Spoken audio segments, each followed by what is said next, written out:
নমস্কার দর্শক, সংবাদ আবির্ভাবের গুরুত্বপূর্ণ সংবাদে আপনাদের সকলকে স্বাগত।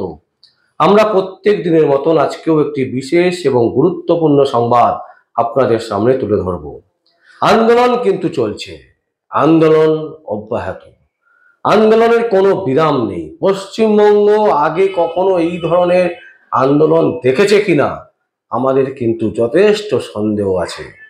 আমরা দেখছি কি একদিকে যেরকম রাজনীতির যারা নেতা নেত্রীরা আছেন তারা যেমন আন্দোলন করছেন, ঠিক সেইভাবে প্যারালাল যদি দেখা যায় সাধারণ মানুষও কিন্তু রাস্তায় নেমে প্রতিদিন প্রতিবাদ করছে। একটাই আওয়াজ, যে আওয়াজটা হচ্ছে বিচার চাই। এবং তার সাথে অনেকে আরো একটু এগিয়ে গিয়ে বলছেন যে মমতা ব্যানার্জির পদত্যাগ চাই, মুখ্যমন্ত্রী মমতা ব্যানার্জির পদত্যাগ চাই। এই জিনিস কিন্তু আমরা পশ্চিমবঙ্গে এর আগে দেখেছি কিনা জানি না। আপনারা দেখেছেন যে গতকাল আমরা যে নিউজটা বের করেছিলাম সেই নিউজও কিন্তু আমরা দেখেছি যে ডাক্তাররা কিভাবে সারিবদ্ধভাবে মিছিল করে একদম প্রতিবাদের আওয়াজ সারা বিশ্বের কাছে পৌঁছে দিচ্ছেন। এইবারে দেখা যাচ্ছে যে সেই আওয়াজ কিন্তু আস্তে আস্তে আরো বেড়েছে। আমরা দেখাচ্ছি দর্শক যে মীনাক্ষী মুখার্জি তিনি যেভাবে আন্দোলন করছেন, মীনাক্ষী যেভাবে আন্দোলন করছেন রাস্তায় নেমে, সিপিএম এর নেত্রী, বামেদের নেত্রী তিনি এই মুহূর্তে, সেই মীনাক্ষী কিভাবে রাস্তায় নেমে আন্দোলন করছেন। গত 9 তারিখ থেকে কিন্তু টানা তিনি রাস্তায় বিভিন্ন জায়গায় আন্দোলনে সামিল হচ্ছেন। এবং আজকে আমাদের কাছে যে ভিডিও আমরা পেয়েছি, যে ফুটেজ আমরা পেয়েছি, সেই ফুটেজ আমরা তুলে ধরছি দর্শক। দেখুন যে মীনাক্ষী কিভাবে আন্দোলন করছেন এবং সারিবদ্ধভাবে একটাই আওয়াজ যে বিচার চাই, সঠিক বিচার চাই। দেখুন দর্শক,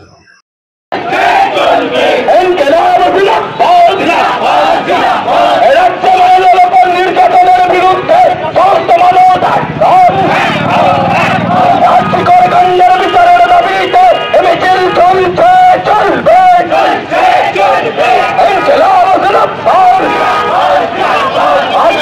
প্রমাণ লোপাট হলো কেন? মুখ্যমন্ত্রী জবাব চাই, জবাব দাও। এই রাজ্য স্বাস্থ্য ব্যবস্থায় অচল অবস্থা কার থাকছে? মুখ্যমন্ত্রী জবাব চাই, জবাব দাও। এই আর্থিকর কাণ্ডের বিচারের দাবিতে সারা রাজ্য জুড়ে এতে ভয় পরিবহন সমিতি এই জবাব চাইতে মিছিল চলবে। এই আর্থিকরের বিচারের দাবিতে সারা রাজ্য জুড়ে আমাদের সংগ্রাম। আর্থিকরের প্রমাণ লোপাট হলো কেন? মুখ্যমন্ত্রী জবাব চাই, জবাব দাও। এই তো ভয় দাবি এক, এই তো ভয় দাবি এক। দর্শক দেখলেন আপনারা যে মীনাক্ষী যেভাবে রাস্তায় নেমেছেন, ঠিক সেইভাবে গত 9 তারিখে যেদিন প্রথম ঘটনাটা সামনে আসে সেই দিনকেও কিন্তু তিনি আরজিকর হাসপাতালে অবরোধ করেছিলেন।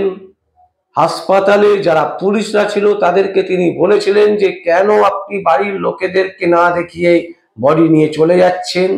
এবং সেই নিয়ে একটি অভিযোগ তিনি কিন্তু তুলেছিলেন।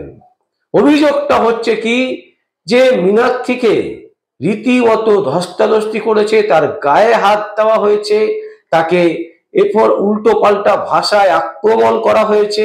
শুধু তাই নয়, তার বুকের ওপরেও কিন্তু হাত ছোড়া হয়েছে।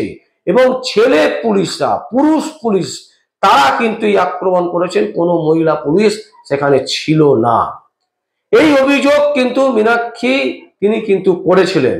এবং করার পর আজকে দীর্ঘদিন হয়ে গেছে, মমতা ব্যানার্জি বলছেন যে তিনি নাকি তদন্ত করবেন, তিনি নাকি সাধারণ মানুষকে নিরাপত্তা দেবেন, তিনি নাকি বাংলার একজন গুরুত্বপূর্ণ মুখ্যমন্ত্রী, ভারতবর্ষের মতন জায়গায় তিনি নাকি শ্রেষ্ঠ।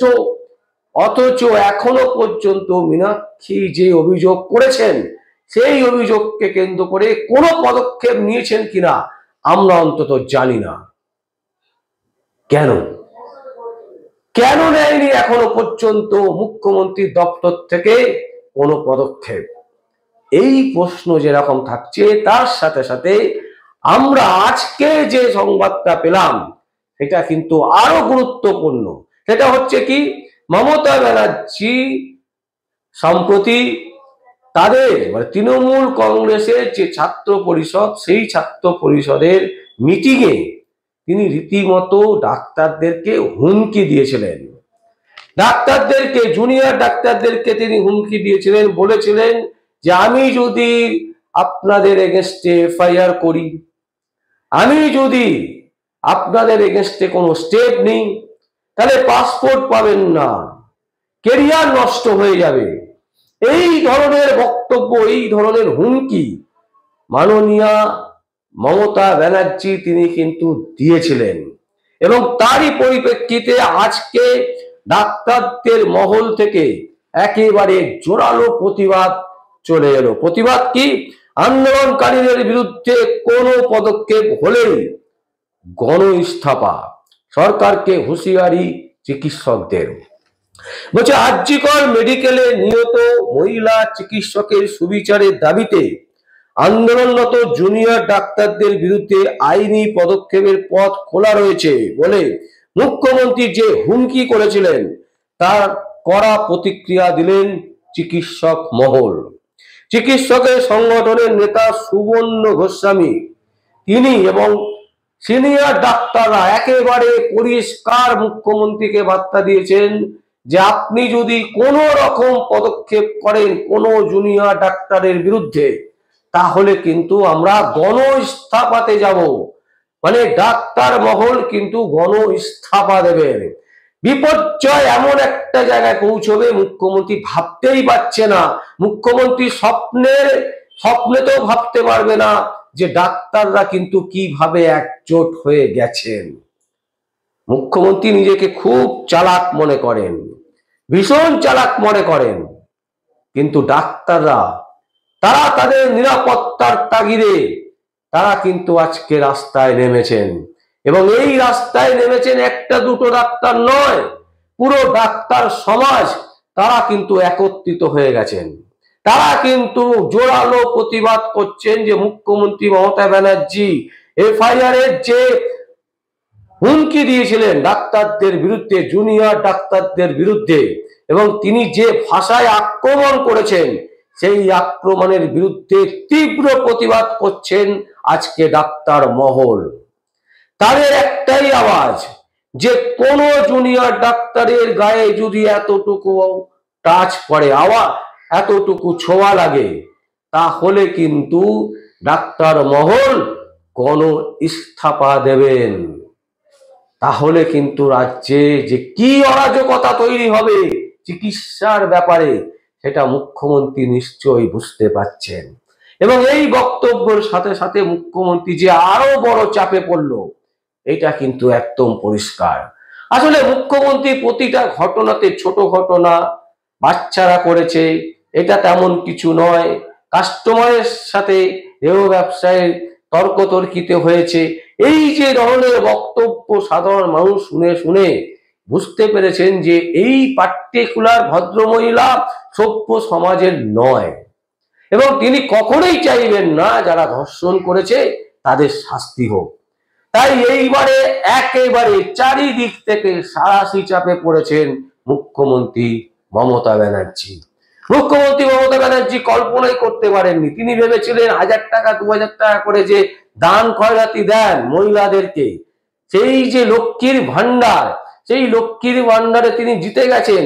তিনি ভাবছেন যে লক্ষ্মীর ভান্ডারের জোরে তার বিরুদ্ধে কেউ প্রতিবাদ করবে না।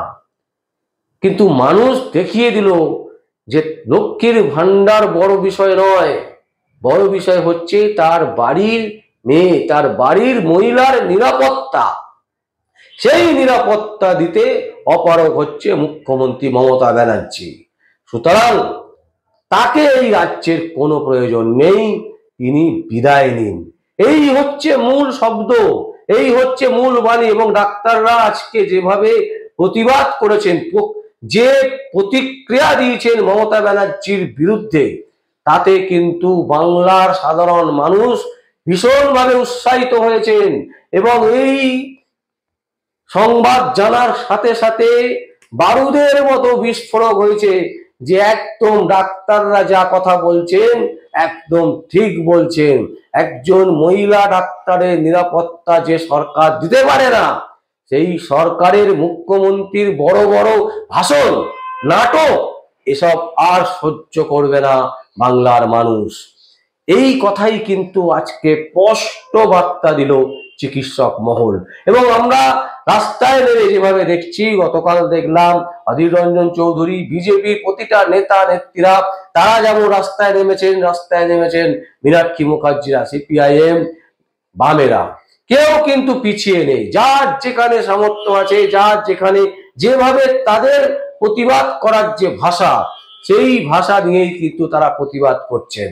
এবং এতেই কিন্তু সাঁড়াশি চাপে পড়েছেন মুখ্যমন্ত্রী মমতা ব্যানার্জি। মমতা ব্যানার্জি যেটা ভেবেছিলেন যে তিনি ঢাককে তাল, তালকে ঢাক বানিয়ে কোনো রকমে পাশ কাটিয়ে বেরিয়ে যাবেন, এই যাত্রায় আমাদের যতদূর মনে হচ্ছে তিনি কিন্তু বেরোতে পারবেন না। পাশ কাটিয়ে বেরিয়ে যাওয়ার সমস্ত পথ আটকে দিয়েছে সাধারণ মানুষ। এবং আপনাদের মনে থাকবে গত 14 তারিখে যে রাত দখলের যে অভিযান মহিলাদের, সেই অভিযান কিন্তু মারাত্মক আকার ধারণ করেছে এবং প্রতিটা এলাকায়, প্রতিটা জায়গায় সাধারণ মানুষের একটাই কথা যে ধর্ষণকারীদের বাঁচাতে চাইছেন মমতা ব্যানার্জি, তাকে আমরা সহজে ছাড়বো না। বিচার আমাদের চাই, সঠিক বিচার আমাদের চাই। যতদিন না সঠিক বিচার হবে, প্রয়োজন পড়লে দুর্গাপুজো বন্ধ করে দেব, দুর্গাপুজো করবো না। যে মায়ের, যে মাতৃ আরাধনা আমরা করি, সেই মাতৃ আরাধনার মাঝেই যদি এই ধরনের বলাৎকার, ধর্ষণ হয়, তাহলে সেই সমাজের মাতৃ আরাধনা করার কোনো প্রয়োজন নেই। এরকম বহু মানুষ, বহু মহিলারা তারা কিন্তু সোশ্যাল মিডিয়াতে রীতিমতো প্রচার করছেন এবং প্রচুর সংগঠন আছে। আমাদের কাছে যতদূর খবর, প্রায় 2700-র উপরে সংগঠন, ক্লাব সংগঠন আছে। তারা কিন্তু মমতা ব্যানার্জির অনুদান নিতে রাজি নন, তারা ফিরিয়ে দিচ্ছেন তাদের সেই মমতা ব্যানার্জির অনুদান। সুতরাং একটা জিনিস স্পষ্ট, মমতা ব্যানার্জি কিন্তু একেবারে সাঁড়াশি চাপে পড়েছে। দর্শক, আমরা আপনাদের কাছে শুধু একটাই কথা বলবো, এই সাঁড়াশি চাপ আরো বাড়াতে থাকুন যতক্ষণ না মুখ্যমন্ত্রী মমতা ব্যানার্জি তার ওই পদ থেকে, তার ওই আসন থেকে নিচে না নেমে আসে। 14 তলা থেকে তাকে নিচে নামিয়ে আনতে হবে। যতক্ষণ পর্যন্ত না সে নেমে আসবে, ততক্ষণ পর্যন্ত এই সাঁড়াশি চাপ বাড়িয়ে যান, তবেই কিন্তু সম্ভব হবে এবং তবেই কিন্তু বাংলার মানুষের জয় হবে।